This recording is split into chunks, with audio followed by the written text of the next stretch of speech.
Today, I'm going to show you how to enable audio and video calling in X, also known as Twitter, in just a few quick steps. This is a simple setting, but if you haven't used it before, it can be a little hard to find.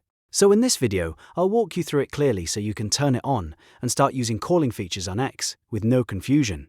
If this video helps, please hit the like button and subscribe for more quick social media tutorials. Let's jump in.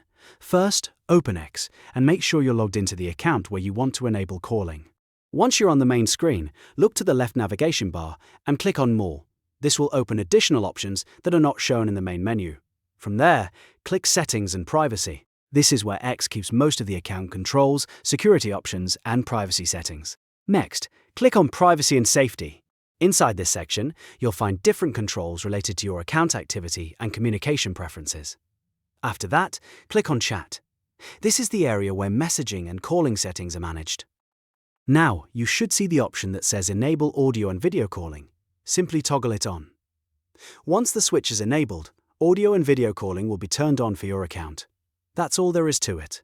You've now successfully enabled audio and video calling in X. If this tutorial was useful, make sure to like this video and subscribe for more helpful step-by-step guides. Thanks for watching, and I'll see you in the next one.